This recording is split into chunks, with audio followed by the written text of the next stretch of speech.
Okay, so I'm just thanking everyone for joining us. So this is part 2 of our talk on perimenopause and menopause. So whether you're just joining us for the first time or welcome back if this is the second one that you've joined. So before we begin, I just would like to acknowledge that we live and work on the traditional territories of many Indigenous nations across Turtle Island. While we meet today on a virtual platform, we must recognize the importance of the land and our treaty agreements.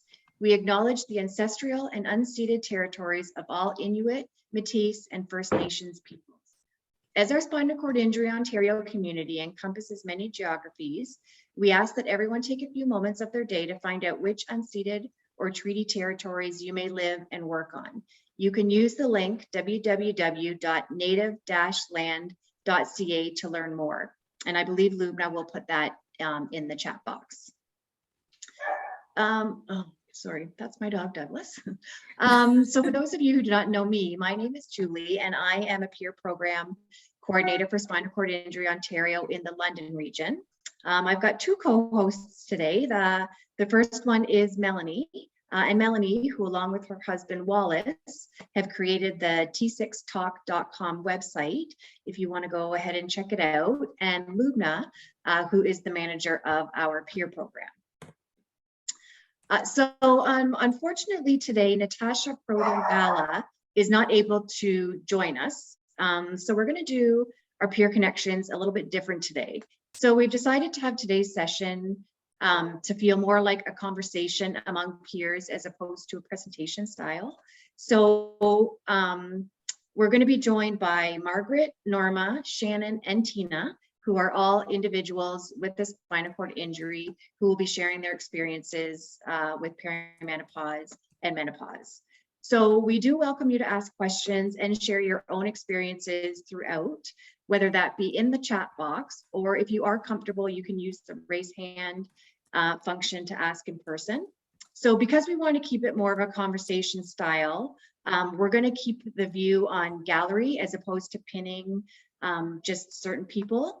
So because we are also recording this session, if you do not wish to be seen, if you want to just please ensure that your camera is turned off, and then you won't be seen on the recording. And we will also just be muting all the participants throughout just to make sure there's no background noise. So with all that being said, I'm now going to turn it over to Margaret, who is going to be leading our discussion today. And I would make one more suggestion. Is there one person that's managing the chat box? Sorry, yes, Melanie is going to manage the chat box. So if somebody is uncomfortable asking a question in the group, if they could direct their question directly to Melanie, and then she can field it anonymously. You know, obviously she'll know you, she will know who asked the question, but the rest of the group won't. So you can feel free to ask that question in a little bit more of an anonymous manner. Thanks, Margaret. Yep, that's perfect. So I'll just talk a little bit about me and my injury, and then just as a warm up, and then we'll move right in. So I have 31 years of spinal cord injury under my belt. I am C6, C7 incomplete quadriplegic. I have some sensation, pretty decent sensation in my entire left side. And I have touch and proprioception, so knowing where my limbs are in space on my right. And I have some sketchy function I shouldn't have all over my body. That's probably the best way to describe it. No lower limb function aside from 3 toes. And yeah, so I was 16 when I was injured in high school, phys ed class, gymnastics. And so fast forward through a whole bunch of life, we are at my late 30s. So for me, when it comes to my experience of perimenopause, things started to change when I remember thinking this and not having the words for it and not telling anybody because it felt very odd. I just didn't feel like myself anymore. I was having more difficulties with mood. I wasn't as upbeat or positive as I used to be. And I didn't really have a good I didn't have a tangible reason to point to as to why that was happening. And so my periods also started to become unpredictable. As all throughout the rest of my reproductive life, I had a 27 or 28 day cycle. Like you could set a watch to it. And then things started to kind of go a little wonky, longer and longer and longer, and a few that were short, and up to 40 days long. And I started having PMS that was, I never had PMS either. No cramps, no mood disturbances. I just, you know, every 8 days or so, I'd have a period, manage that for 4 or 5 days and be done with it. And so the mood disturbances were enough that I was in to see my physiatrist, and he said at the very end of our visit, so everything else is good? And I said, yeah, other than every 21 days, I think about what it might be like if my husband were dead for about 7 days. And he was absolutely shocked. And upon reflection, I kind of think maybe my experience wasn't all that abnormal. I was just a little bit more open about it than a lot of women are about what PMS presents like for them. But what was different was that it was a change for me to have that mood disturbance. Anyways, that was the beginning of me kind of beginning to explore what was going on in my hormonal cycles that was affecting the way I interacted with people in life and myself in general. And he wanted me to go back and talk to my family doctor. And so talking to my family doctor, he wanted to just try me on all kinds of mood altering prescriptions, which would have been fine had they worked, but they didn't. And so it was still a few years before anything really caught on for me that changed that for me. Yeah, and I was so disappointed when my family physician said, and I think this is still the case, that the primary treatment vein for women in perimenopause is to use antipsychotics and antidepressants first, which essentially is a band-aid on a real experience and a real barrier to quality living. So yeah, that's kind of when things started to change for me. I know there's other women on the chat today that wanted to share their experience, or if you have something that resonated with you in what I said, I'd be glad to hear about it.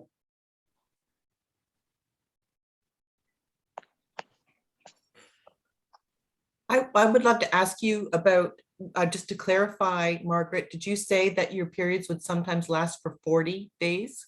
No, my whole cycle would be a 40-day cycle. Okay. That didn't happen until 2019, where my periods lasted for 40 days. We'll get there. We'll get there. Norma, do you just want to introduce yourself and let us know a little bit about your injury level and kind of how you got into perimenopause? You're just muted.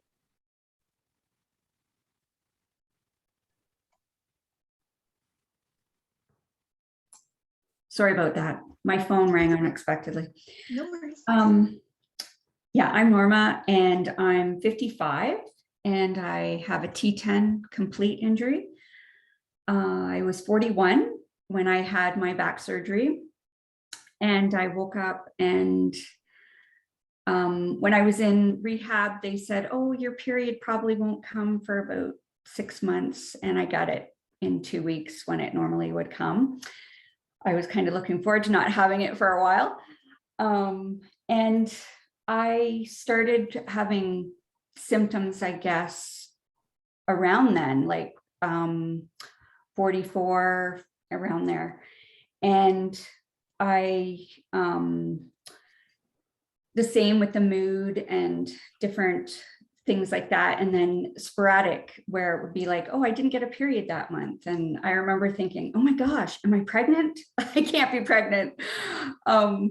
And then just by 50, I was like, okay, I think I'm full-fledged going into this.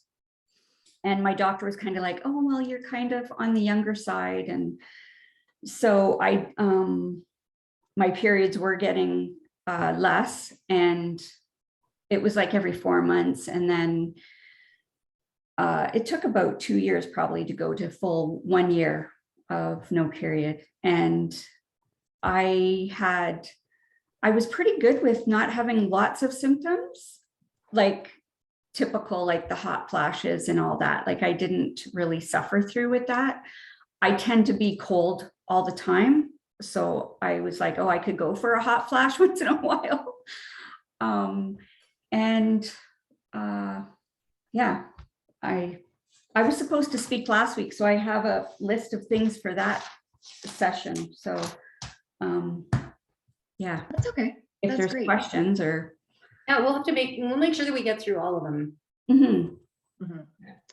Tina, do you just want to introduce yourself? Sure. So am I just introducing myself, or am I going to go through my issues? If you just Whatever want to makes- introduce, and yeah. Oh, sorry, Margaret. No, I was just saying, if that's what makes you feel most comfortable, then go for it. We can make this an organic process. Yeah, I agree. So I'm a C4 quad incomplete. I am 58 years old, soon to be 59. So I have been I hit menopause at 56. So this would be, I guess I'm going to be hitting my 3rd year, because actually my last period was the month of my birthday. So it's easy to remember. How the time it began with me was, I think, late 40s. I started to, much like Margaret, my husband started to get on my nerves. And yeah, he's always been picky and all of that, but he's very cute and he's gotten away with it. But he, all of a sudden, he wasn't that cute during that time. And it wasn't just during menses. It was kind of all the time. I was irritable, and I was short with a lot of people, not just him. But I noticed that, but my flow was still like Margaret's. Every 28 days you could clock it. The flow started to change probably in my early 50s, and it was the same every 28 days. It was just less bleeding. I didn't have, the 3 days of heavy flow, and then the slowly tapering off. It would go for 7 days. But what did happen when I was deep into perimenopause, I would say that was in my 54th year, is I started to get the mental brain, which is fogginess, forgetfulness. And the sad thing was the sleep issues, because I could only sleep 3 hours a night, because I would be woken up. I get to bed at 12, and then I'd wake up at 3 in.the morning because a hot flash was killing me. And the C4 quad tetraplegia in my case is, being a C4, I have sensation and I perspire above the injury line. So it would be, I guess, nipple level and up is where I would sweat like a crazy person. And then, of course, nothing would happen from there down. But I really sat there at 3 in.the morning and I was scouring the internet, trying to find out more about perimenopause and menopause. And the medication thing came up, and I thought, are they out of their minds? This has been going on for thousands of years. Women didn't have antipsychotics back in the day. So there must be a way to deal with it. During that time, through my own discovery, I found out that I had triggers. And the triggers, first of all, now this is going to sound really tedious and annoying, but this worked for me. It doesn't mean that it's going to work for everybody, but I had to change to 350 thread count sheets, because those 500 and 700 and whatever, they don't breathe. So it helped with the night sweats, and my room had to be ice cold when I went in. And very much like Norma, I was always freezing before until I hit perimenopause and menopause. And then I was burning up only at night. So my room would be freezing and I'd have this sheet and I slept in my underwear. I'm embarrassed. I haven't worn a nightgown since I was 54 years old. I'm in bra and underwear, and I won't take my bra off because I don't want my breasts to hang down to my knees because I'm embarrassed. So I keep a bra on to keep them up high as long as possible. That's just comic relief. Okay, now my triggers. I have a very quick, I don't love to be completely nude. This is, my husband won't care if I say this. He's like, why do you wear that stuff? I like to see it on the floor. And so I was like, I like wearing it because it separates my breasts. And he says, yeah, from me. And so anyways, carry on. Yeah, sure. So coming back during these years, I tried to figure out triggers. And one of the triggers was wearing tight clothing. No more. Everything has to be loose. Nothing can be form-fitting because I'm gonna blow up in a hot flash. The other thing is had to go back to pure fibers. So breathable fibers, so only wear cotton, bamboo, linen, rayon, silk, merino wool is the only wool I can wear. No cashmere, I'll die. And very thin denim. So that is my clothing to control what's going on during the day. So if I'm in a meeting, I don't, turn into a tomato and then the sweat starts pouring and the whole thing. I also realized that other triggers that were relating to my diet were that I had to go to a more vegetarian and fruit diet with less animal protein. That worked for me. And I know everybody's body type is very different. So, I can live on a diet of more vegetables and fruit and let's say 25% protein to 30% protein. Some days it's more because I think my body needs it, so I crave it. But that doesn't mean that everybody needs to go on this diet because, like I said, some people's requirement for protein is much higher. So I'm just saying what worked for me. The other thing is, I'm Yes. sorry, Tina, if I can just course. interrupt for a moment. Absolutely. I just have a question and it's time sensitive. So I just wanted to jump in now and just ask the panelists who are speaking today, if anybody has, or anybody else who might be on the session today, if anybody has used hormone replacement therapy and whether or not it's safe for people with spinal cord injury. Margaret? Yeah, but I will get to that in time because I know I like to talk a lot, so I'm gonna let other people talk unless you want to hear about it now. My understanding is it's safe and has nothing to do with your spinal cord injury unless it's given in an unsafe manner for any woman. So estrogen has a tendency to lead to blood clots for any woman, and so the practice is to look at your hormone levels, and if you need an estrogen, they tend to pair it with progesterone if you're very, very low or have no estrogen of your own. So, and because and if you have had a previous history of blood clots. So I do not like to be on anything that is a systemic estrogen. Topical, not an issue for anyone of any ability or gender. So Thank you so much, Margaret. And I apologize for interrupting, Tina. No, absolutely not a problem. And something to add to what you just said. I don't know if this is the case, if you've heard this, being my age, when I saw Dr. Craven a couple of years ago, she wanted me to go on CoQ10 for 4 months per year. I don't know if that's been recommended because apparently something goes on with our heart when we're cervical spine injured. So, there might be a correlation. We have to be careful about taking hormone replacement, as you said, about the blood clot situation with the heart. So it's good to talk about it if you're considering it with Dr. Craven. She would have a good understanding. Yeah. Well, and I'm in Alberta, so I'm actually just getting teed up to talk to my both my physiatrist and the dedicated OB-GYN clinic for women with spinal cord injury here. But yeah, I had heard, but I have not looked closely at the stuff around how heart health is impacted by not necessarily menopause, but just older age for women with spinal injury. So I'm curious to learn more. Dr. Craven brought that up, and I guess I was I was 53 when she prescribed it. Should I just have 2 more minutes, and then is that too much time, or should I let someone else speak? Okay, Go ahead, very Tina. quickly. So triggers for me, and like I said, everyone's different. Sugar, which means desserts, wine, pop, juices, bring it on. Alcohol, so now I don't drink. My friends that are spinal cord injured say they'll never give up wine, but for me, it's worth giving it up. Caffeine is another one. Spicy foods is another one. Red meat, I said. Cured meats. Like I love hot dogs, but they bring on a hot flash.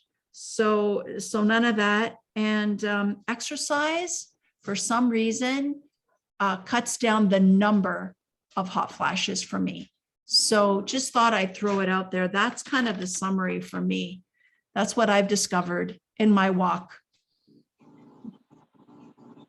I wonder if that's something that you wouldn't mind, that list of, or for the rest of the panel as well, for the things that have worked or not worked. It'd be great to kind of have a list that maybe could be sent to Julie, and then maybe in the follow-up email, then maybe that could be sent out to everybody as Absolutely. I'll gladly pass that along.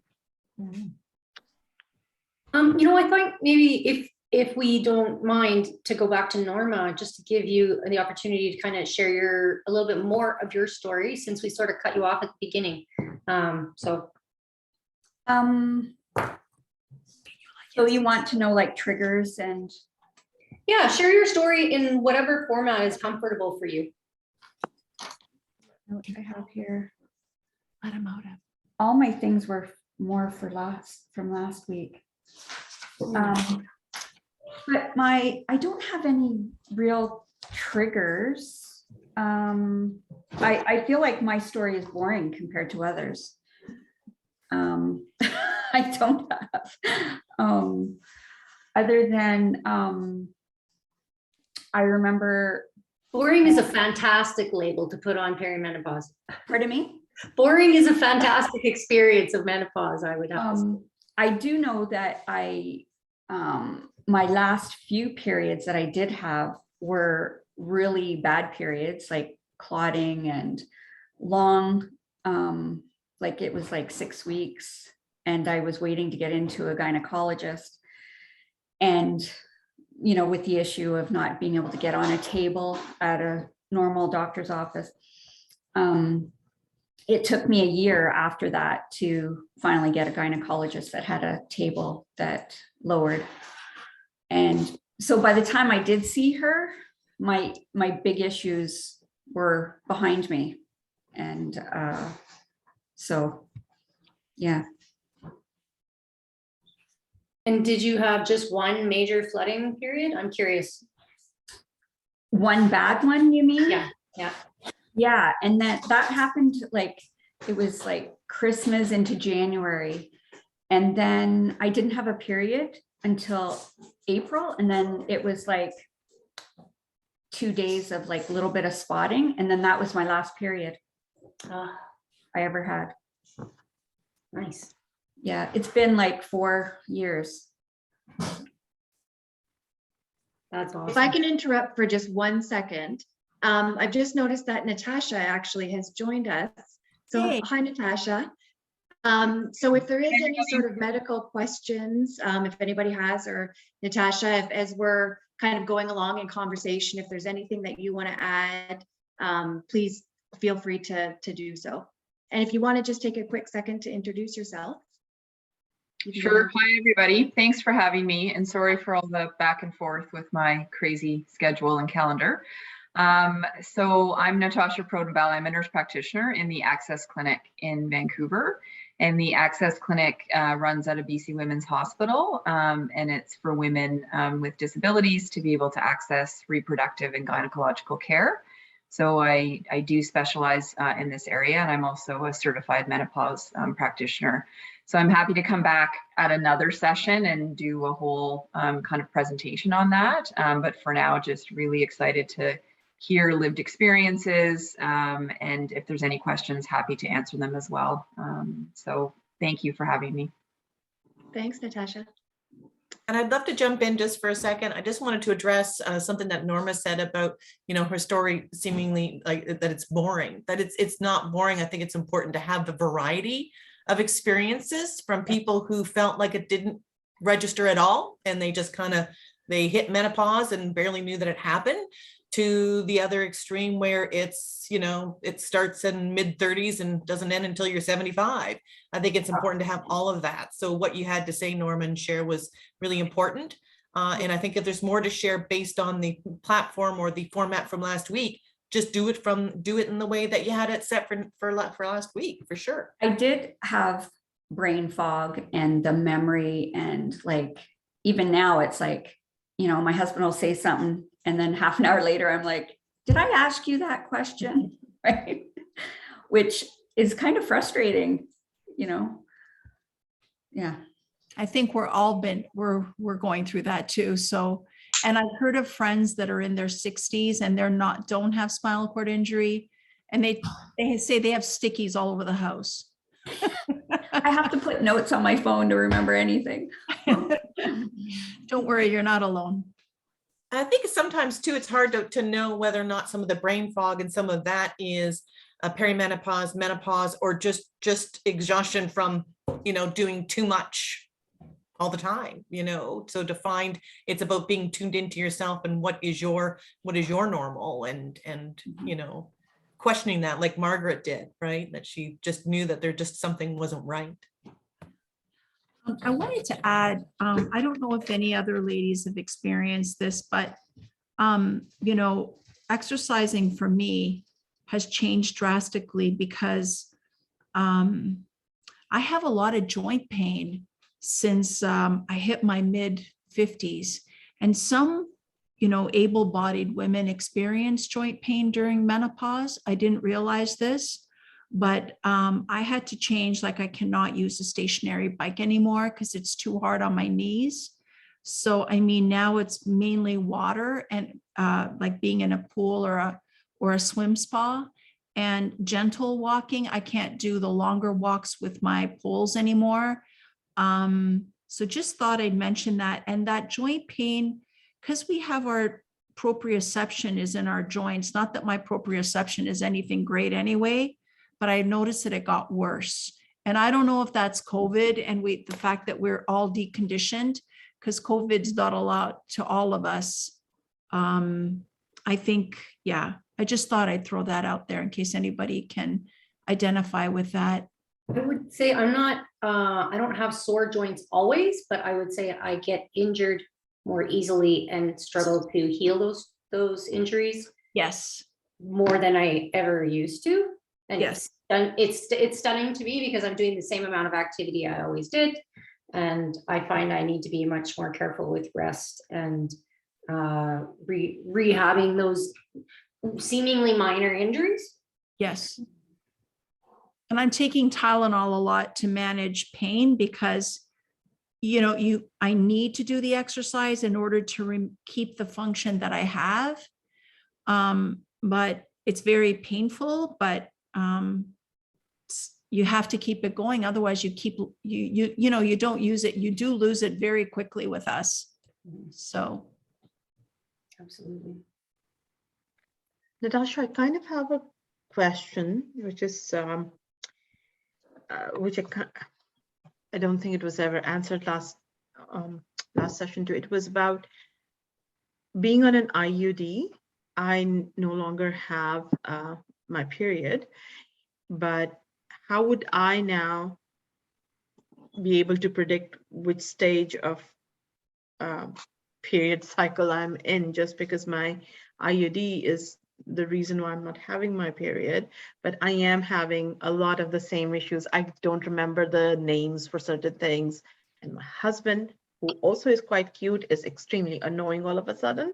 And, it also could be that, my son is about to get admitted into a university. I don't know, maybe there's a lot of stress, but how do I read my body, understand that it is, what is the stage that I'm in? And I understand that with menopause, you could be in more than one stage at the same time too. So I have that understanding, but what are the signs that I need to watch out for? Yeah, that's a really great question. And I liked what you said around read your body. I think that's really the trick. So the IUD is going to suppress your periods. It doesn't for everybody. It does for about 50% of women. It suppresses across the board. So then what I go by, so it really just manages your periods. So if you're experiencing all the other things that go along with menopause, like brain fog, sleep issues with sleep, hot flashes are probably the big one, vaginal atrophy, so a lot more dryness and soreness during intercourse or even outside of intercourse. I find particular for my patients in a wheelchair, it often worsens much more, even outside of intercourse. So just being aware of that. So if you're having all of that, I would say then you're transitioning. And then what I would do is the only way you're really going to know is then you need to take out the IUD and then see. So if someone was on a birth control pill, it would be the same thing. So I usually just work with, work with the woman that I'm partnering with in terms of, do we slowly kind of have a plan in terms of backtracking on whatever type of contraception you're using or menstrual management that you're using, and then go from there. And age is a pretty good indicator as well. And there's no harm in having the IUD in longer. So I personally, I would let it lie for the 5 years, take it out rather than just replace it right away. It depends on your age, and then go from there. And if your periods come back and they're bothersome again, and then, we just reinsert an IUD. So it's a bit of trial and error and a bit of really understanding what's going on with your own body. But if you're feeling like you're transitioning and you're having a lot of these symptoms, you likely are, regardless of what's going on with your periods, because you have the IUD in. Does that make sense? I'm 45 and I really don't want to risk a pregnancy either. So taking it out is not without its risks. Not at 45. Especially being a mother of a 17 and a 16-year-old, that is, I'm not starting this at kindergarten again. No, so I would keep it in and don't worry about, like, it's not going to harm you, right? And at 45, in fact, I probably would do one more just to get you over that hump from a period management perspective. And then at, 53, 54, it can come out, and then you're like, okay, am I done? Have I kind of transitioned, and am I fully post-menopausal? That's probably what I would do.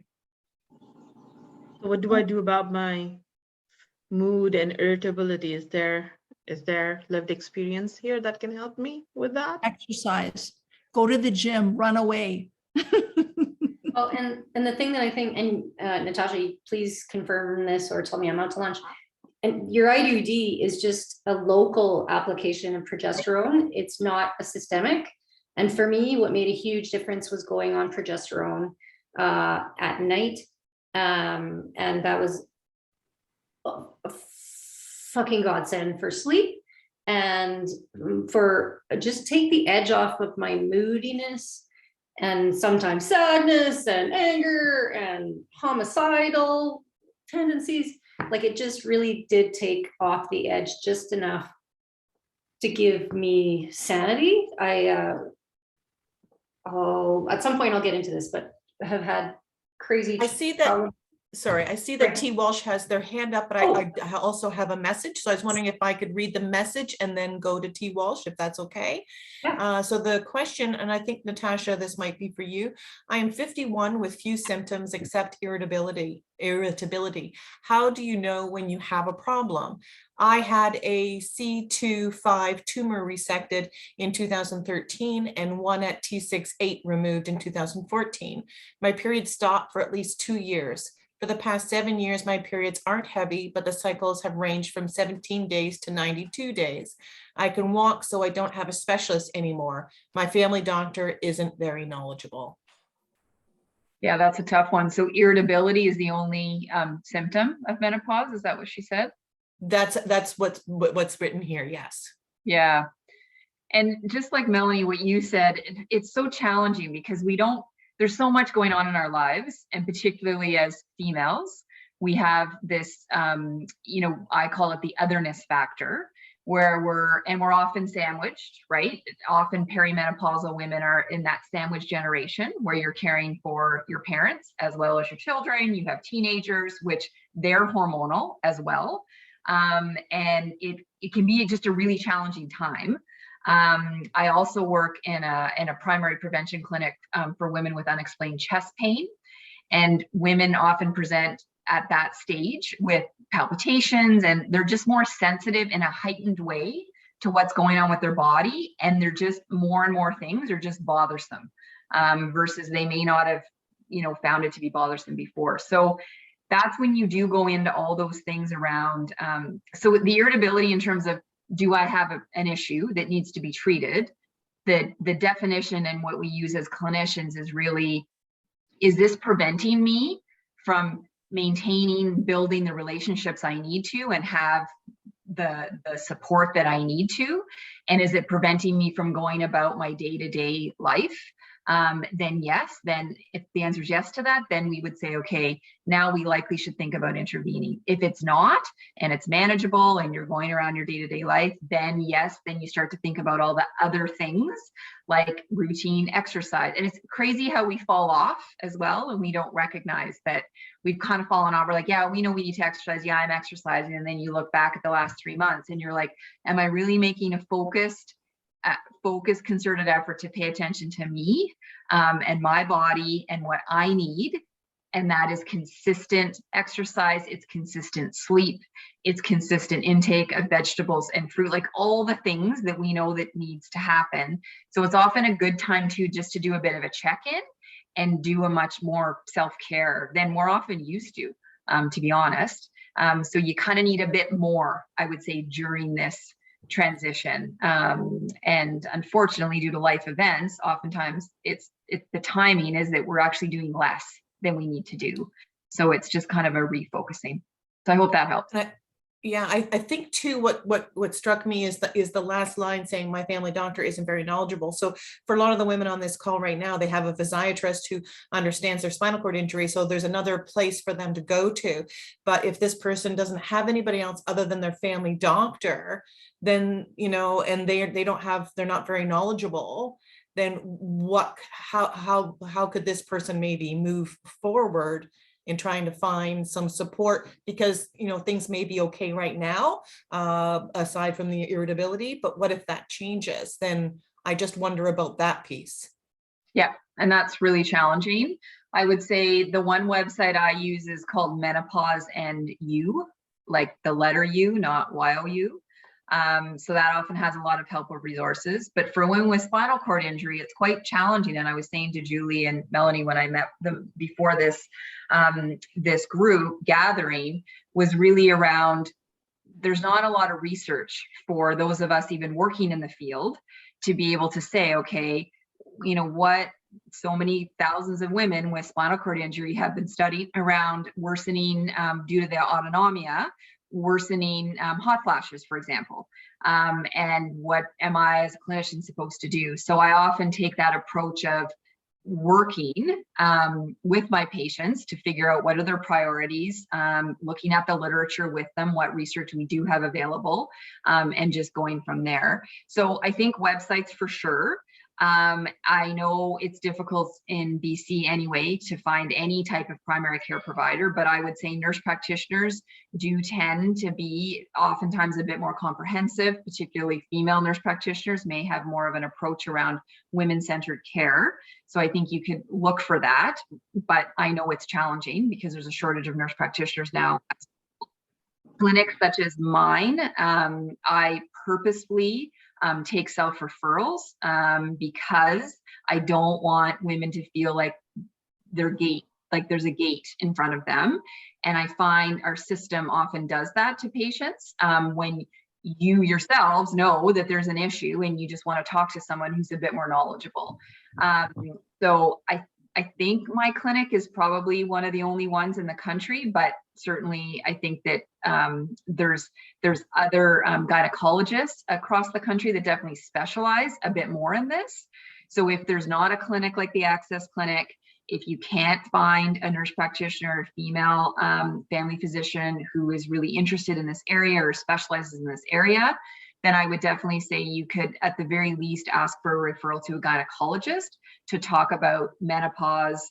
And depending on the gynecologist, you may feel like, you know, you're not getting everything that you need from the gynecologist, but I think that those would be the places that I would start. And then support groups like this are really helpful. The lived experience is really important, and what's worked well, like Margaret, you raised a very important point. We're actually taught, you know, progesterone, adding back progesterone. I do it all the time, but it's really not in the guidelines for us to do that, particularly for sleep. But it's quite beneficial.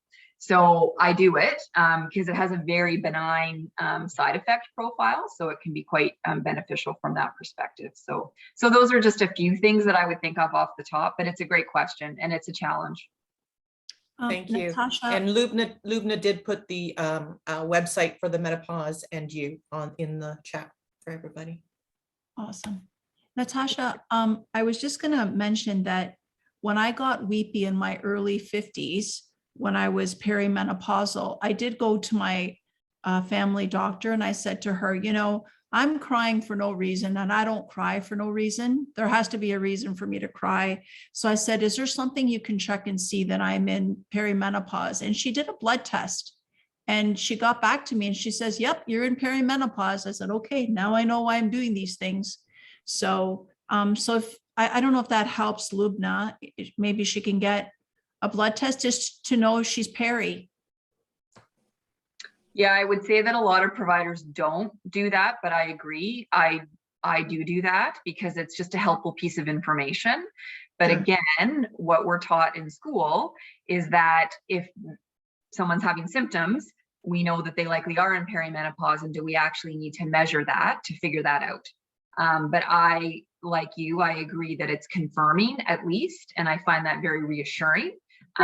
So if someone asks me to do that, I will do a hormone panel. It's pretty straightforward. Great. E. Walsh, you have had your hand up for quite a long time. Thank you. My name is Tammy. I actually, excuse me if I'm long-winded. I do have a couple of questions for Natasha, if that's possible. I'm pretty sure I am in full-blown menopause. I cry at the drop of a hat, and I am not a crier. I haven't had a period in over a year, probably maybe 2, if I think back. My moods are be afraid or come give me a hug or whatever. I'm like up and down, and it's driving me nuts. Thankfully, I don't have any night sweats yet, knock on wood. I'm actually going to the doctor tomorrow, and one of the things that I wanted to talk to him about was to get, I'm probably going to have to argue with him again. I want my hormone levels checked. But I have also found that I'm a C5 incomplete quad, and I have full sensation, and I developed neuropathic pain probably in my 28th, 29th year of injury. But it's getting worse, and it's getting really bad. And my old physiatrist says that I'm pharmaceutical intolerant, which is fine by me because I don't handle drugs very well. Is that possibly a side effect to being in menopause, that some things just get, other than the typical night sweats and moodiness and stuff, that possibly your spasms could get worse, your neuropathic pain gets worse? Is that a side effect that's been known? It's not necessarily a side effect that's known. However, with menopause marches age as well, right? And I think somebody else mentioned around joint pain. So yeah. Yes, we often see that gets worse, but is it because you're now over 50 and you're not 40 anymore? It's kind of hard to know. And then I'll also go back to that. I think when you start to not, as all of you probably know, when you don't sleep well and you have stress and you're not exercising, like things spiral and things just get worse because you're not doing those self-care. And we've all been there, right? Where we're like, okay, things are just out of hand. I've either gained weight or whatever. There's a whole host of things. So it's a really good time to kind of reflect on, okay, what is going on, et cetera, et cetera. In terms of the neuropathic pain itself and being directly related to menopause, not that I'm aware of, but that certainly could be something. That's the other thing, like your neurologist and your rehab docs like should be fairly knowledgeable on this. Like sometimes I rely on them to help me a bit, but I agree. Sometimes there's gaps and it's hard. It depends on your experts, right? But yeah, I would explore that a bit with them, but nothing that I know per se. But I think that there is a lot of, it sounds like that there's a lot going on there. So it's hard to know for sure what's related, which is an issue for all of us, right? It's not always a this and then this. It's often a this and then all this other stuff's going on. So excuse me for asking, menopause brain. Did you also say that progesterone could help in sleep? Yes, Yes. Everybody said yes. It's fantastic. it does. Yeah. The other thing that helps is CBD oil. I'm on CBD oil and THC oil at night for my neuropathic pain because it's the only thing that I can tolerate. But if he agrees after I fight with him to get my hormone levels checked, do I specifically ask for my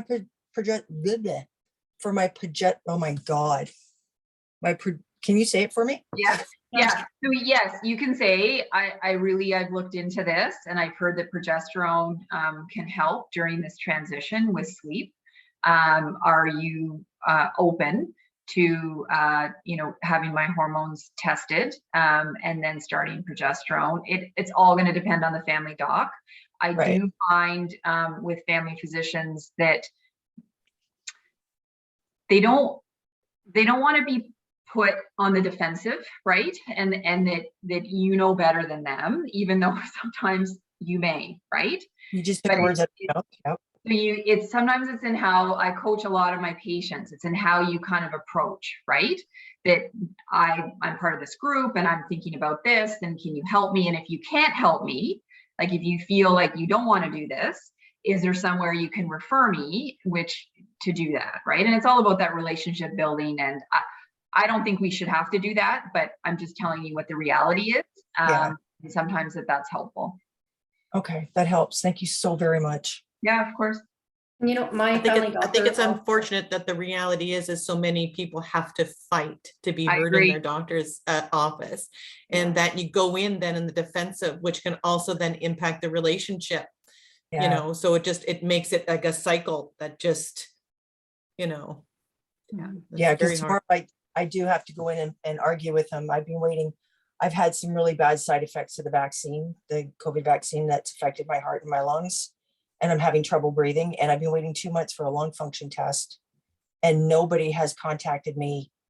And I've sent numerous messages and gone in a couple of times and still nothing. So that's one of the things I have to talk to him about tomorrow. So sorry. Wow. Hard.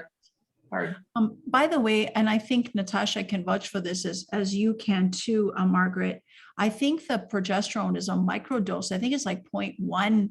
Can you verify that, Natasha? I remember I went on it for a bit and it helped me with sleep, but then I got a belly, and I don't know if that was psychological or just it was my body that didn't do well with it.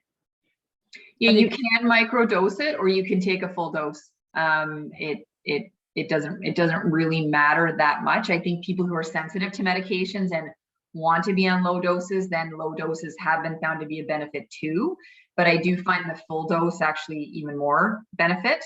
So I tend to, it's 100 micrograms. So it's already only 1 milligram. So yeah. Does that cause bloating or waking, progesterone? It shouldn't cause bloating. Now, some patients will say that it can, progesterone only can cause a bit of weight gain. And so that being said, that's also, bloating is probably in that category. So it's interesting, Tina, that maybe you did have that side effect to it. Oftentimes with medications too, I do often encourage, like, give it some time, because our bodies do tend to adapt. So with the IUD as well, like after I insert them and right away, they're often not a success. Right away, it's like there's some cramping and then the spotting gets a bit worse, et cetera, et cetera. But 9 times out of 10, after 3 months, if you can ride it out, it settles and our body just adapts. And then we move on. And same with medications. I usually say, if there's not any major side effects, to try and kind of stick with it for 3 months and see what happens. But not everybody can tolerate every medication, right? So it's kind of, you have to pick and choose and do what works for you. Wow. I just want to jump in to say, so I know it's 4:56 and we have this from 4 to 5. I'm happy to stay. So as long as everyone, if you have to jump off, please feel free. If you can stay, awesome. We are recording these sessions. So if you do have to leave, we will be sending out the link. So I just wanted to let you all know that. And Shannon, do you want to introduce yourself and just tell us a little bit about your story as well? Or your experience, I should say. Hi, I'm Shannon. I'm in London, Ontario. I started my period when I was 14 and it was extremely heavy. It would last for like 2 weeks. So my doctor put me on the pill when I was 16 to try and regulate it somewhat. It was still very, very heavy. I would have chunks and I had to sleep with like a towel on the bed all the time because it would wreck the mattress. I've bled through mattresses and everything. It was really bad. And that's with a tampon and a pad and everything. I was anemic during my teen years from loss of blood and stuff. I was on the birth control pill for probably about 15 years. And then my doctor took me off it for health reasons. And I had an IUD. It was my 50th birthday and my sisters took me to Vegas. And my period was due and it never came. And I never saw it since then. I had a stroke when I was 52. It was a bilateral brainstem stroke. And I was in the hospital. I was at UH in London for a month. Then I went to critical care at Parkwood. And I was there for a month. And while I was there, I had 3 heart attacks. And sorry, my alarm's going off. I had surgery for the heart attacks. And the one they went in my groin. And ever since then, I could never walk again. I couldn't move my legs. When I was in critical care, they didn't have me out of the bed. So I couldn't really prove that I was walking there. I only found out recently because I've been doing a lot of research groups that are spinal cord injury. I asked my specialist, like, I feel bad being in these groups because I have a stroke. And he said, well, you could say you've had a high cervical injury. And then he said, but you also had a blood vessel injury along your spinal cord. And I was like, what? And he said, well, no, just say high spinal cervical injury. And I was like, oh, well, that was interesting. So I do think something happened during my heart surgery. They just won't say it. When I was in the hospital with my stroke, I did get 2 periods, which was strange because I hadn't had it for 2 years. I'd had nothing. So the nurses there were concerned that I'd started bleeding. So they called a gynecologist over at the hospital who saw me and did a biopsy to make sure there was nothing going on. And thank goodness I was fine. But while I was there, I did have a very big problem controlling my body temperature. The nurses were constantly putting cold towels around me. I don't know if that was because of the stroke I had or because I was in full-blown menopause at that point. It's tough to say. It's something that I did come out of very quickly. Once I did get home, it was after 7 months. I did find, yes, that alcohol brought on hot flashes, any wine or drinking at all. Unfortunately, like Tina, I will not give it up. So I do suffer through them. I've been lucky with menopause, though. It's really hasn't affected me much. It's the occasional hot flash. My sister, who's able-bodied, she's had them for years. She's 5 years younger than me, and she has had hot flashes that are just terrible. And she goes around with a fan everywhere, even in meetings. And she's having a hard time of it. I almost feel guilty because I haven't suffered through it much at all. I've been very lucky that way. That's really good. It's good. Apologies, Julie, I do have a 2 o'clock, so I do 2 o'clock PST time. So I do have to log off, but I'm happy to join any other groups. Thank you for allowing me to join and listen in. I really enjoy kind of hearing and kind of understanding from all of you what you're experiencing, and it's quite helpful. And happy to join and answer any questions via email as well. Okay. Thank you so Thanks, much, everybody. Natasha, for popping on. Natasha. Thank you. Bye. Thank you, Natasha. Thank you. I think it would be great to, because there isn't a lot of information out there to be able to start cataloging some of this information. And so that when people do go searching, they're going to find something. So it'd be interesting to know how we might go about doing that. So that's maybe for another day, for another conversation.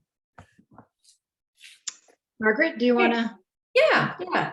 So now, has everybody kind of shared what they want to share about themselves, and they're feeling good with where we're at, and I can yak. Margaret, can I just say one thing?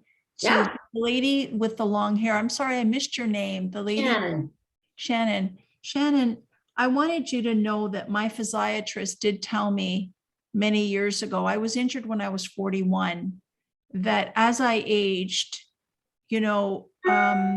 like right now I'm sitting at late 50s, I'm going to be 60 next month, but I was told that, what we physiologically happens to us, as Natasha mentioned, when we're in our 70s and 80s, happens to us a little bit earlier because of the injury. And so I find that I'm wearing out. I don't know if it's from overuse, because, we don't use our bodies physiologically correct because not everything is firing like it used to. So we're overworking certain joints or muscles or whatever. But I just find there is a lot more pain since I hit menopause. Not peri, I guess peri was the joint pain that stood out to me, but I think it's all normal. I think I'm probably one of the older ones on the panel. So maybe I'm experiencing it more because I'm closer to that 6-0. Just thought I'd throw that out there. I'm 55, Tina, and I'm exhausted. Yep. Midday, and I don't work anymore because I Yeah. can't. My physiatrist, my old physiatrist, Dr. Yapet Lindhurst, said, think of it as you've put your body through Olympic training for Yep. 20 odd years, Yep. and your body is just exhausted. Yep. So you got to give your body a break. But how do you give your body a break when you have no choice but to use your upper body because your lower body doesn't work anymore? Right. So you just got to, push through it. How long have you been away from work? I went off on long-term 2009. Okay, so a good chunk of time at this point. Yeah. Yeah, unfortunately, I had no choice. My shoulders are shot from many years of 39. I'm 39 post-injury, so my shoulders are shot. My back is bad as well. And Just overuse. Think about it. Overuse. And the job that I had, I worked for the third major police services in Ontario.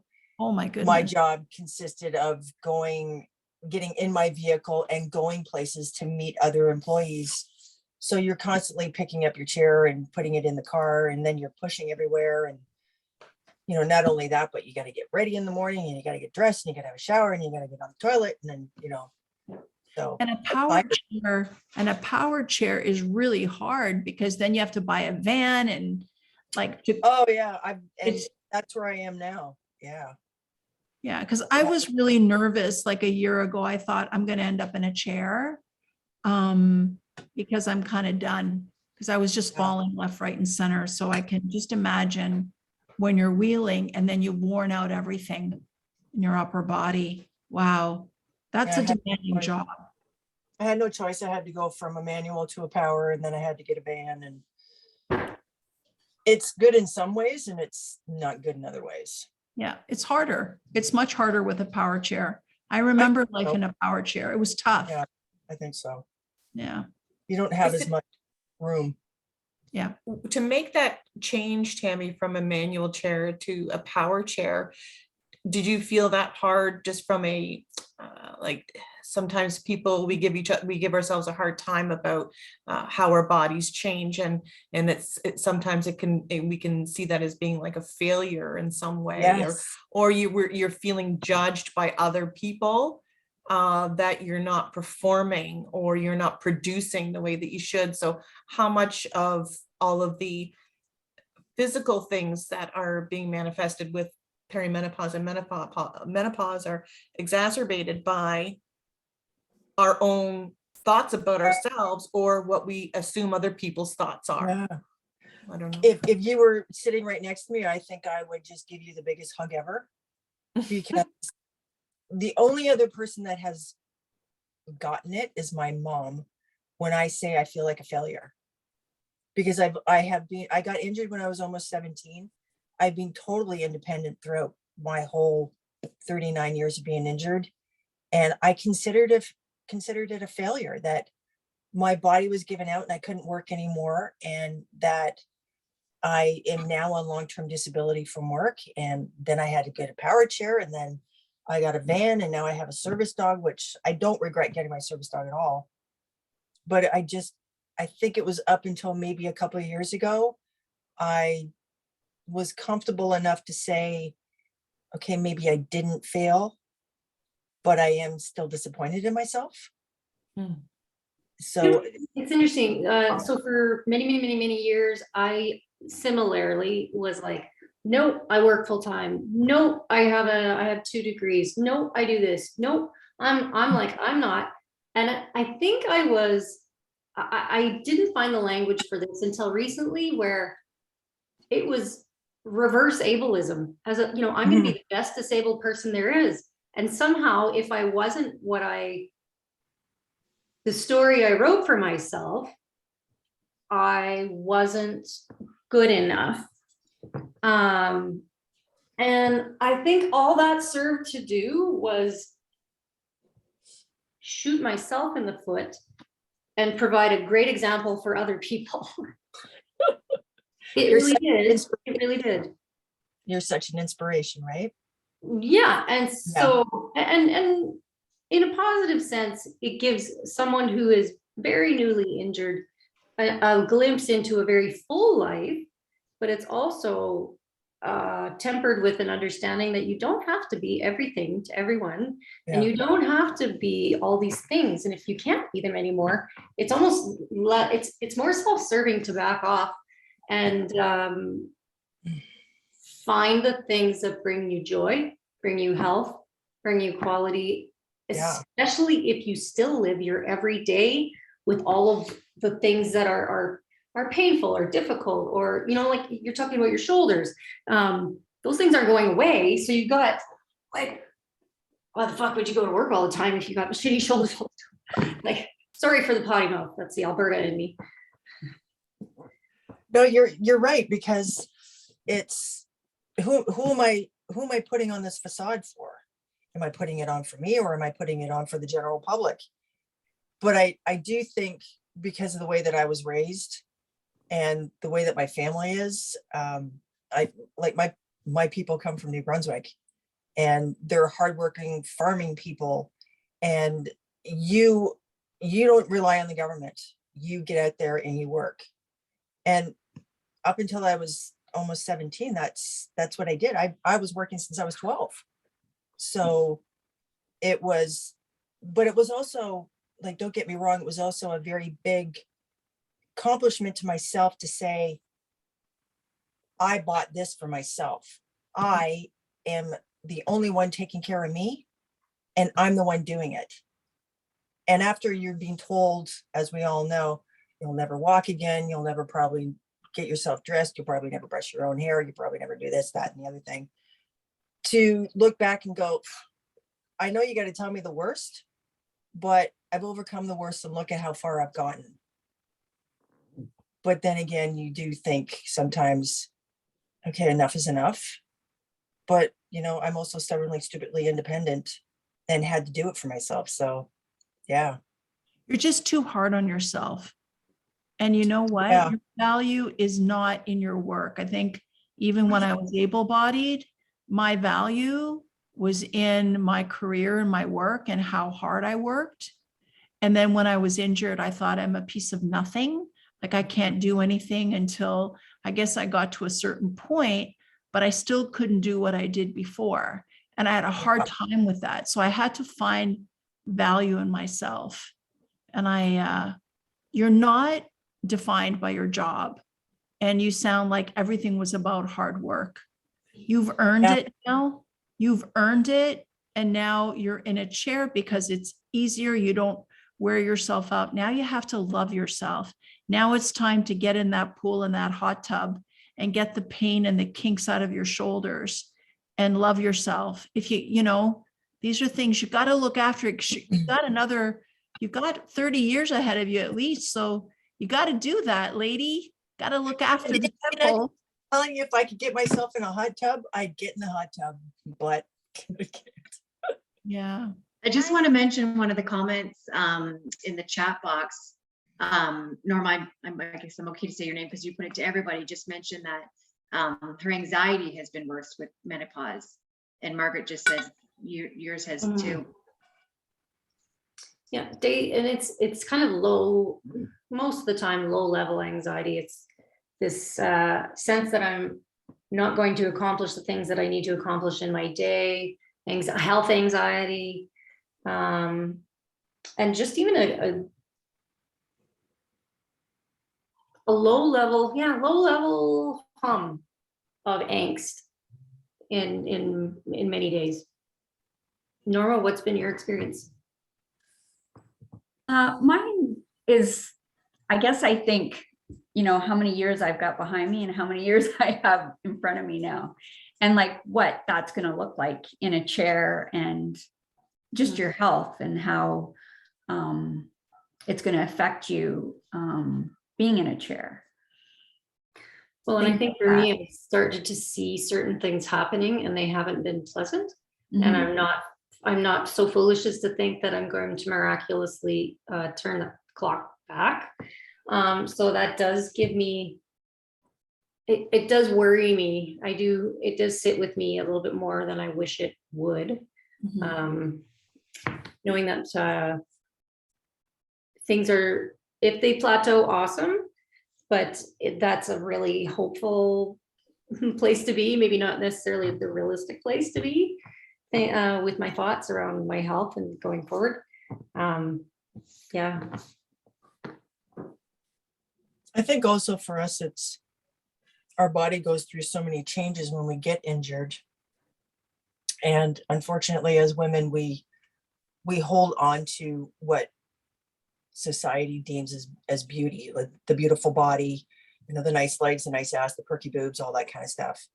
And then when you get into a chair, some of those things might go, but eventually it all happens to us no matter what. Your boobs are going to go east and west when you lay down. And, you know, you're going to get a little bit more of a belly, unfortunately. And you're going to get more wrinkles on your face.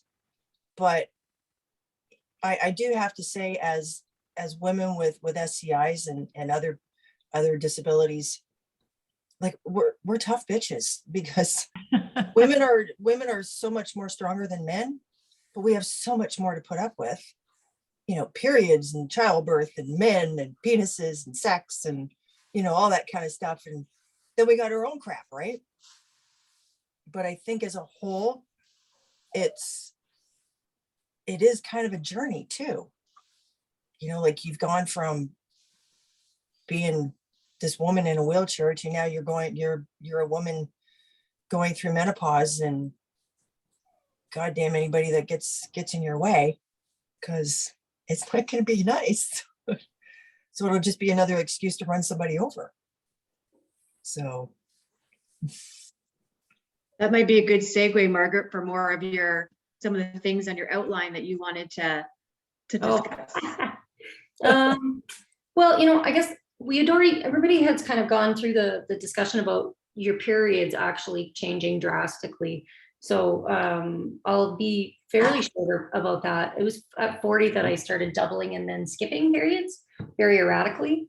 And then when Natasha was talking about drying up of your vaginal fluids, I started to notice, or I guess not notice, I didn't even know when I was ovulating anymore, because there's telltale signs for ovulation, right? Your cervical fluid changes, it becomes more like egg white right around ovulation, gets quite a bit thicker, and that's so that it can capture some sperm and carry it back to your uterus. And mine essentially just dried right up, like there was nothing. There was a Sahara desert, and that was in my mid 40s that started to happen. And then in 2019 at 45, I had a first experience of 6 weeks of heavy bleeding continuously with large, like 4 inch, yeah, they were 4 ounce clots, very fibrous. And I ended up having to get a blood transfusion because of the extent of the blood loss. So that was horrendous.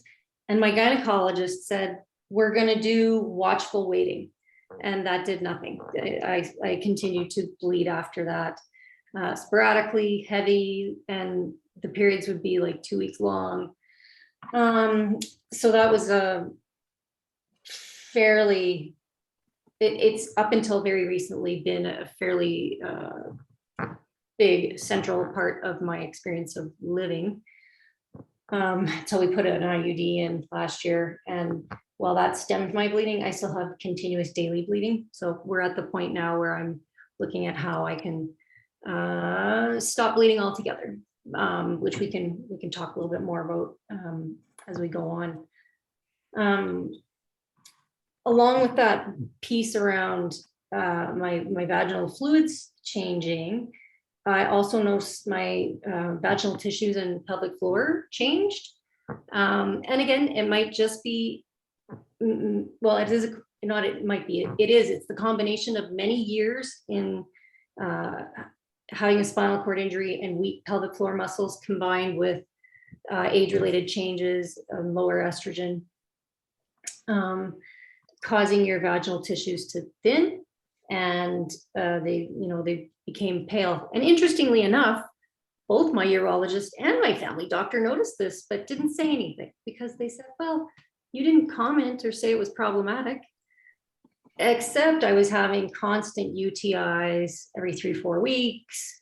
And I would have difficulties with penetration during sex. And so my doctor, because he couldn't figure out my UTIs, sent me to a gynecology clinic. And I had a pelvic floor physio do a pelvic exam on me, most extensive pelvic exam I've ever had. She told me what she was seeing. She told me what she was touching. She was poking to check for different reflexes and rectal wink. And she says, oh yeah, you've got pelvic floor prolapse. Like it was nothing. And I got really mad, not at her, but at the whole situation. And she said, no, back up. The fact that I told you this doesn't mean your life is over. It just means it is what it is, and there's a bunch of different things that we can do to address that. And so, you know, the other thing that I said, okay, well, this all starts to make sense. You know, when I do my bowel routine, I sit on the toilet, I feel like my vagina is falling out. And I had started having a mild rectal prolapse as well as hemorrhoids, things that hadn't really plagued me consistently and chronically until this period of time in my 40s. And so lots of things. I mean, the positive ball started rolling with that visit, specifically in regards to my pelvic floor and vaginal tissues. The positive ball started rolling with that visit to that Urogyne clinic, with the suggestion that I start using a product called Vagifem, and it's a prescription product, and it's a locally administered estrogen, which is its purpose is to plump up your vaginal tissues, and that really did make a huge difference for me in terms of stemming the UTIs, just giving me more elasticity in my tissues. The other things that she suggested, and they were so numerous and so fantastic, all done together. No undies at night and go commando anytime. Let the beaver breathe. That was another huge one. Get rid of fabric softeners. Get rid of fragrance in your soaps on your body. Your body really doesn't need soap unless it's dirty. The water and the soap that runs off of your body from your shampoo is plenty. And if you are comfortable doing it, start masturbating. Touch yourself, touch your tissues, even if it's in a non-sexual fashion, just in a caring fashion when you shower. That circulation to your perineal area, to your vulva is all good with clean hands. And if you have a partner, have good, safe sex with your partner as often as you can tolerate it. I know lots of people don't have any libido at this point in perimenopause and throughout many different parts of their life, because there's just a lot of stuff going on that puts the brakes on your desire sometimes. Oh gosh. She also suggested a natural all day long lubricant product called May, M-A-E, and they're cocoa butter tabs. You can get them, they're Canadian product. And they are, it's a vaginal tab, and A, they smell like a box of chocolates. B, they feel fantastic, and they are intended to again, plump up your tissues. There's a lot of vitamin E, hyaluronic acid in them. They're just really, really it's a wonderful little micro shot for your vagina. It's just a wonderful little thing. M-A-E? M-A-E, May tabs. May tabs. And I think the brand is Damiva, D-A-M-I-V-A, I think. That is all stuff that was just in that, when I was visiting with that pelvic floor physio. Margaret, Actually, I want, can you explain again who it was that you were referred to? Because maybe that. Yeah, a Urogyne clinic.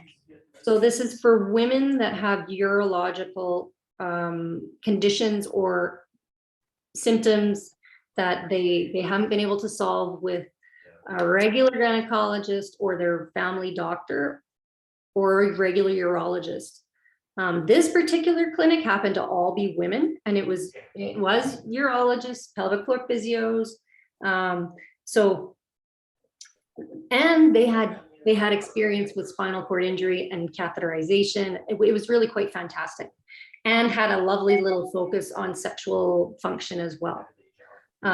So they just had a nice little smattering of things that were all important to me, and they were understanding. And the other thing that she said with your prolapse, one of the things we can do is we can use a pessary.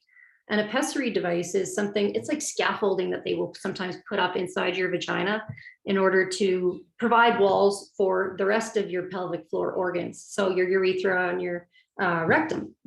And so they can do that. And I said, but I can't take it out and clean it and check it. She goes, oh, well, we'll just make it. We got lots of women that have difficulty doing it or don't feel comfortable doing it. If you needed that, we'll just book you in every single month and you come in and deal with it. And at that time, I wanted to try a whole bunch of other things before we did that. So I didn't go the route of putting a pessary in. But again, if you are someone who is experiencing pelvic floor prolapse, there are so many different kinds of pessary devices they can put in for you. Yeah, so that clinic was but that was Alberta, right? So that was I don't Alberta. know. I would be surprised if they didn't have something like that at a larger Right. center. Is that something where you'd feel comfortable in sharing the clinic name, maybe with Julie later, for us to have as a resource? And then Yes, maybe we yeah. can find similar ones in the different provinces so that people they could have that. I'll have to take a closer look. I think it was called the Lois Hole Women's Clinic, but yeah. Thanks, Margaret.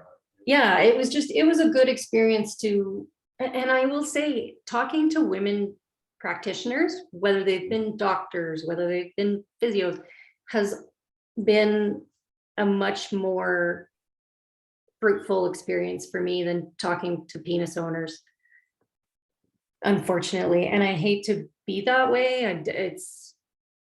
It has been disappointing, actually, that male physicians have not been as caring as they could be. Because at this point in 2022, it shouldn't be a gender-based care, should not be based on the gender of the provider. So Just a quick little side note, Margaret, there was a comment from Sandra saying she Google searched May tabs and got all kinds of stuff related to guitars. So she said, try May vaginal tabs in Google. Yes. Okay, that's funny. Not guitar equipment. Anyway, sorry, go ahead. Margaret, did you actually have pelvic physiotherapy as well? Or did you just use the tabs? And I went to the pelvic floor physio twice because she was the practitioner that I saw at the clinic. If I needed more than what she would provide in terms of doing the pelvic exam, and I needed something more extensive, like from a urologist, she would have referred me on, or I would have kept coming back to her. But the stuff that she sent me home to do was like any physio, where they send you home to do more stuff than they do for you at the clinic. So yeah. okay, thank you. Yeah. And so that's a huge part of the things that I've experienced that were positive going through perimenopause. And I guess maybe I can probably roll into the sexual function piece a little bit too. I have found that I've had really wild fluctuations in my libido. At the beginning of perimenopause, I could have had sex twice a day. Like I was never satisfied. I also came to understand, and a lot of women think that during perimenopause, you're just going to have this slow downhill slide of estrogen. And I had surges in estrogen, where my estrogen would be 3 times the level of a normal menstruating woman, and then it would go down. And so that made all the sense in the world when it came to looking at my huge mood swings, and my randiness, and feeling like I couldn't get enough of my husband. And now at this point, things they've leveled out, but I will go into periods of time when I could do without any sex. And so I try to be quite conscious and make time at this point for closeness with my partner, and to be open to not just sex, but to be open to intimate touch, because for me, that's a huge part of who I am. And so I find that if I just try to remain mentally open to it, I warm up to that intimate contact. And And if things are really like, I'm totally turned off, then I try to just focus more on touching myself, and not even just in an erotic way, but in a caring way. One of my, and I've said this before to other people, Brandis, because she remembers that I say this all the time. One of my favorite self-care things is I love to shave my legs. I don't know why, but I love the way it feels. I love the way my skin feels. It's a little bit of a meditative activity. And so like just even trying to relax into those sensations that make me feel cared for, I think also open me up to be more tuned in to sex, sexual contact, to just being alive in the world. Whereas it's easy to shut all that stuff off when you're irritated with everything all the time. So I was so close to buying that kid's big bag. Oh, they're so big. oh, I'm sorry. Did you mean for us to hear that? Because I can't hear what you're saying. Julie, you're muted. I think, Alma, do you want to just, if you want to just mute yourself, Alma? I think it just might be a little background noise. Okay, I wasn't Thank you, sure. Alma. I wasn't sure if she wanted to talk or not. Yeah, that's okay. Unless, Alma, did you have a question? I don't know. Oh, okay. Okay. Sorry for that. No, that's all right. I don't know if any of you found this, but I've also found that I have drier skin and hair also. Yeah. And skin, like I'm turning into a zitty teenager again. Drier skin and hair. I think all of that goes hand in hand. You dry up everywhere. That's why I think everything hurts, because I think even our tendons and ligaments and muscles are drier. That's why I think we have pain and we have to stretch a lot more now that we're as we get older. Yeah. Mhm. I can hear my hair crack when I roll over at night. What the hell? Maybe that's why I'm not sleeping. And the other thing for me, a body image thing that is driving me bonkers is my belly.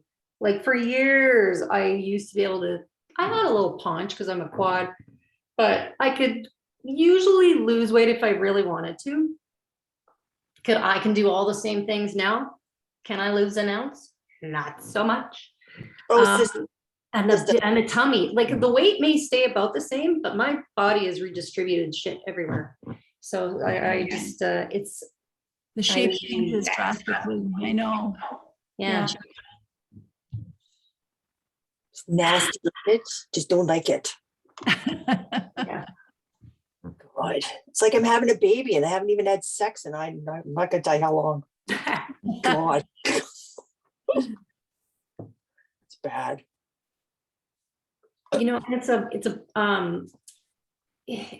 It makes me sad because I've seen it in my mother. I've seen this shift in women as I've grown up and not really been able to articulate what it is. And it's this different loss of confidence in a lot of these women that I've known, that it's body image related. And I'd love to say I love my body and I'm at peace with my body, but I'm not. Have you also noticed that you seem to, my mother always used to say to me that when you reach a certain age, it seems like you don't get noticed anymore. You seem to just fall in the background. There's a Jay Leno, a whole thing on his stage thing. He talks about the age at which he noticed he was invisible. And not that I feel invisible, but I certainly feel my erotic power has really fucking dropped off the edge. I got called ma'am the other day and I almost flipped my lid. Oh, They Really? start treating you with respect, then you know. Yeah. there's this little turd at the Apple store here in Edmonton that he's a guy with a spinal cord injury, and he's 41 and I'm 47. And so I'm going to knock his block off. He keeps asking me questions about well, do you drive a van, or do you do this or do that? Because my wife thinks that when I get old, these are things I should do. I'm like, if I wasn't in the middle of actually trying to buy something, I would lose my mind on you. So I gotta go back in there and give that little turd a piece of my mind. You should turn around and say to him, pal, I'm premenopausal. I don't think you should be saying that to me. Yes. You know what I can take you out. what I have said is you should never trust, not to this guy, but others more recently, I've said this, you should never trust anything that bleeds for 7 days and doesn't die.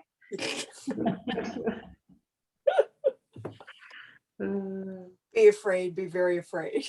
Yeah. Wow. I have learned so much on this call today. Me too. Me too. That Mhm. I really hope we have more of these, because it's been an eye opener and it's been a lot of help.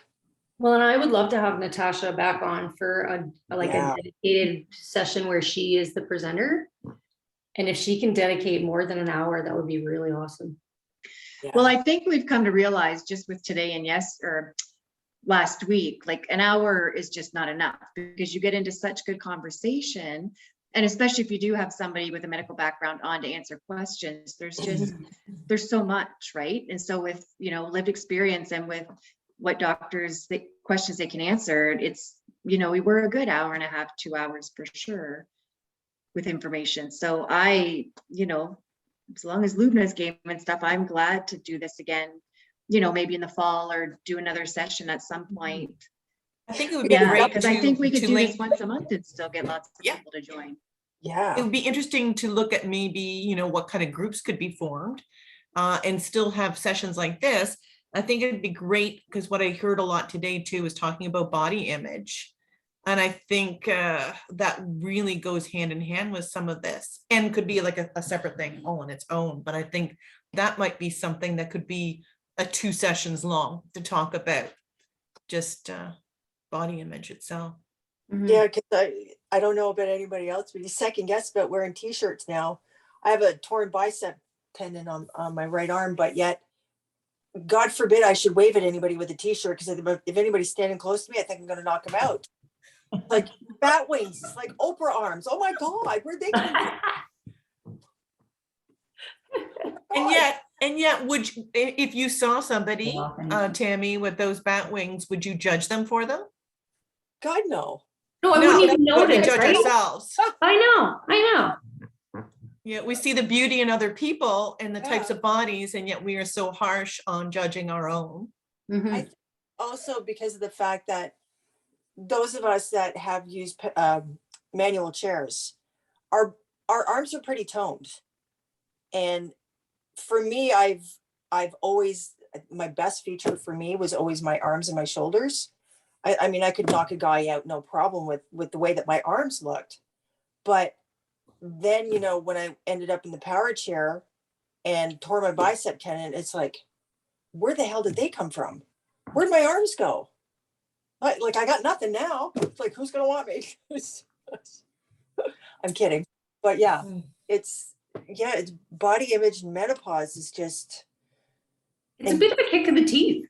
it is. I didn't gear up for that. I was like, yeah, I'm gonna be positive for a really long time. Things are gonna be good. I'm gonna go with the flow and I'm gonna age gracefully. And I didn't fucking do that. Yeah. And as my mother says, menopause just sucks. And she ain't kidding. No. Or as my dad put it, your mother's in a bad way.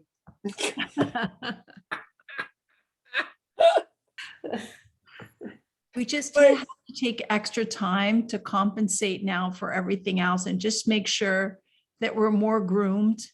We put a little bit of makeup on, whereas we couldn't walk out of the house. We could walk out of the house anyway 10, 15 years ago and get away with it. But now, I tell even my husband, we're old now. We can't go out the way we used to go out. We need to spruce it up a bit because things are breaking down and changing. Yeah.